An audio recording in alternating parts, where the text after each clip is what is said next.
أعوذ بالله من الشيطان الرجيم نحمده ونصلي على رسوله الكريم أما بعد أعوذ بالله من الشيطان الرجيم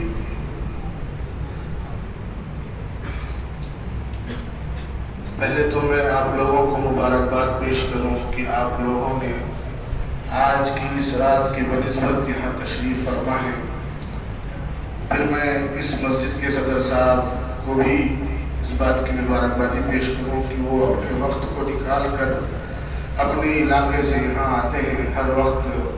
جیسا کہ آپ نے فرمایا کہ یہاں اجلاس کل بھی مکتب کا تھا تو آپ اس میں بھی تشریف فرما تھے، آج بھی اپنے وقت کو نکال کر آئے ہیں۔ لہذا جیسا کہ آپ لوگ جانتے ہیں کہ ہم لوگ آج کس مقصد سے جمع ہیں۔ جس انسان کا زندگی میں کوئی مقصد نہ ہو اس کا جینا بیکار ہے، جس کا کوئی مقصد ہو وہ کامیاب ہے۔ اللہ تبارک و تعالیٰ نے انسان کو بنا مقصد کے تو پیدا نہیں کیا۔ حضرت آدم علیہ السلام کو جب اللہ نے پیدا فرمایا اس کے پیچھے بھی خاص مقصد تھی۔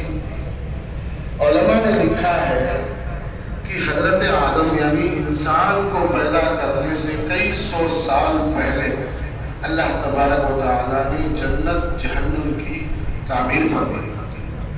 ایک طویل واقعہ ہے جس میں اللہ تبارک و تعالیٰ نے فرشتوں سے فرمایا، اپنے خاص معزز مقرب فرشتوں سے فرمایا کہ جاؤ جنت اور جہنم کی سیر کراؤ، یعنی جنت کو اندر سے دیکھ آؤ اور جہنم کو باہر سے دیکھ آؤ۔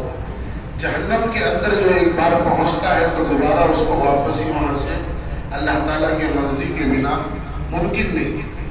تو لہذا جب یہ مقرب فرشتے اور تمام فرشتے جاتے ہیں، جنت کا معائنہ کرتے ہیں، جہنم کو دیکھ کر واپس آتے ہیں، اللہ تبارک و تعالیٰ سے ارشاد فرماتے ہیں، باری تعالیٰ تیری ذات پر کوئی سوال نہیں کر سکتا، تجھ سے کوئی یہ نہیں پوچھ سکتا کہ تیری تخلیق یہ کیوں ہے، یعنی جس کی تعمیر تو نے فرمائی، جنت جہنم کی تعمیر جو فرمائی، اس کا سبب ہم لوگ تو نہیں پوچھ سکتے۔ تو مخلوق کا یہ سوال کرنا ادب کے خلاف ہے، اصول کے خلاف ہے۔ اگر آج کے حساب سے دیکھا جائے تو ایک جرم قرار کیا جاتا ہے، حتیٰ کہ شریعت نبوی صلی اللہ علیہ وسلم میں باقاعدہ ایک یہ جرم ہے کہ خالق کی تخلیق پر مخلوق سوال کرے۔ سوال سے مراد یہ نہیں کہ جیسے کہ بندہ اللہ تعالیٰ سے سوال کر رہا ہے، وہ اپنی ضرورت کا سوال ہے۔ تو بہرحال فرشتے اللہ تبارک و تعالیٰ سے سوال کرتے ہیں کہ ہم تیری تخلیق پر تو راضی ہیں مگر ہم اس کا سبب جاننا چاہتے ہیں۔ تو اللہ تعالیٰ اس وقت فرماتے ہیں فرشتوں سے کہ دیکھو یہ وہ جہنم ہوگی جس میں لوگ اس کا ایندھن بنیں گے۔ آپ لوگ بخوبی جانتے ہوں گے کہ جہنم کی کیا صفت اور کیا تعبیر ہے۔ جہنم وہ جگہ ہے جہاں پر آدمی کے تصور سے زیادہ وہاں عذاب دیا جائے گا۔ جن عذابوں کو قرآن مجید نے بارہا دورہ کر فرمایا کہ جو اللہ کا منکر ہوگا، جو اللہ کا نافرمان ہوگا، یعنی جس کو اللہ نے پیدا کیا اس کی ماننے کے بغیر کسی اور کی مان کر زندگی بتائے گا، جیسا کہ میں نے کہا بنا مقصد کی زندگی گزارے گا، اس کا ٹھکانہ جہنم ہے۔ اب جہنم میں کیا عذابات ہیں؟ درجے بدرجے عذابات ہیں۔ پہلا درجہ اس کا اتنا خطرناک ہے کہ تصور نہیں کیا جا سکتا، پھر بھی نبی صلی اللہ علیہ وسلم کی احادیث مبارکہ میں ان درجات کو، ان وعیدوں کو، ان جگہوں کو اللہ تبارک و تعالیٰ نے نبی صلی اللہ علیہ وسلم کے ذریعے صحابہ پر اور قیامت تک آنے والے انسانوں کے لیے وعید بنائی۔ یہ تذکرہ فرما دیا کہ جہنم کے عذابات کیسے۔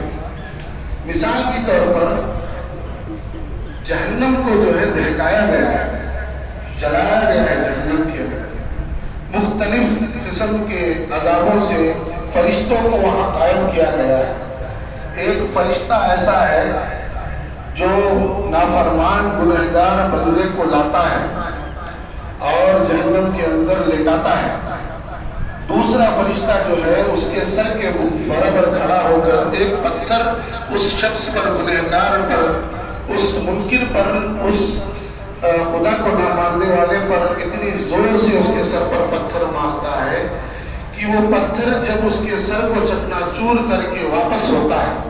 آپ لوگ ماشاءاللہ علم اور صلاحیت والے لوگ ہیں تو جانتے ہوں گے کہ دنیا میں اور ہر چیز کا ایک گریویٹی فورس ہے.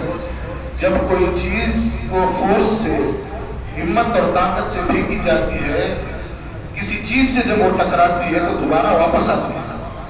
اسی طریقے سے جب وہ اللہ تبارک و تعالیٰ کا فرشتہ اللہ کے حکم پر اس گنہگار کا سر چکنا چور کرتا ہے پتھر سے، تو پتھر ٹکرانے کے بعد جو گرتا ہے پتھر واپس، اسے ڈھونڈ کر لانے میں اس فرشتے کو 1 سال کی مسافت طے کرنی پڑتی ہے. تو سوچو سر کا حال کیا ہوگا.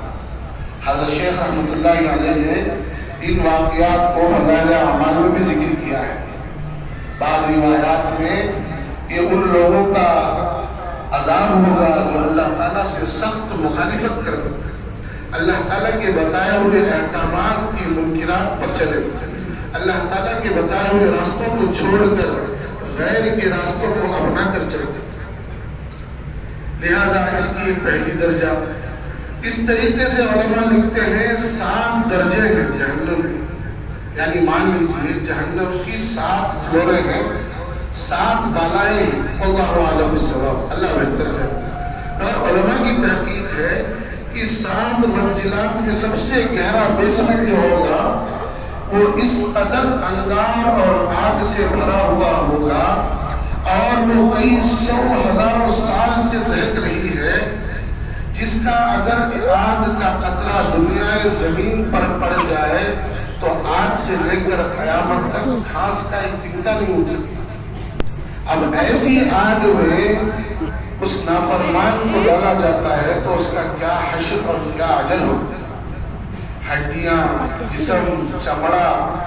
یہاں آپ لوگوں نے دیکھا ہوگا، آپ لوگوں کو علم بھی ہوگا، بعض قوموں میں، بعض مذہبوں میں جب آدمی مر جاتا ہے، انسان مر جاتا ہے تو اس کو جلایا جاتا ہے. ایک بدبو طاری ہو جاتی ہے. اس وقت انسان کھڑا ہو کر کے اس جلے ہوئے مردے کو دیکھ نہیں پاتا اور اس مردے کا حال یہ ہوتا ہے کہ لیٹا ہوا مردہ اٹھ کر بیٹھ جاتا ہے، جسم سکڑ جاتا ہے، ہڈیاں گل جاتی ہے، خود نکل جاتا ہے، خون جم جاتا ہے. یہ دنیاوی آگ ہے. اللہ تبارک و تعالیٰ فرماتے ہیں یہ دنیا کی آگ جہنم کی آگ کے 70ویں درجے کے برابر ہے. اب بتائیے 60 پر 9 درجے پاور جب اس میں اور مزید اضافہ ہے جہنم کا تو حال کیا ہوگا. تو اللہ تعالیٰ ہمیں اپنے فرما بردار بندوں میں شامل فرمائے. ان خاص وجوہات سے جب اللہ تبارک و تعالیٰ اپنے فرشتوں سے مخاطب ہو کر یہ سوال و جواب جب ہوتا ہے تو پھر اللہ تبارک و تعالیٰ فرماتے ہیں کہ یہ وہ جگہ ہے جو نافرمانوں کے لیے. تو فرشتے کہتے ہیں بے شک باری تعالیٰ ہماری سمجھ تو یہ کہتی ہے کہ تیرا کوئی بندہ نافرمان نہیں ہوگا. جب ایسے عذاب کو کوئی دیکھے گا، ایسی آگ کو دیکھے گا، ایسا تیرا قہر نازل ہوگا، ہم نہیں سمجھتے کہ کوئی بندہ تیرا نافرمان بنے گا. تو پھر فرشتوں نے سوال کیا اس سے اگر بچنا ہے، اگر بندہ تیرا فرما بردار نکلا تو اس کا اجر کیا، اس کے لیے کیا. اس کی زندگی اس نے پوری زندگی نبی صلی اللہ علیہ وسلم کے بتائے ہوئے طریقوں پر اور اللہ کے احکام پر جب بتائی تو اس کا اجر، اس کا کیا ریوارڈ کیا، اس کا کیا ہوگا. اللہ تبارک و تعالیٰ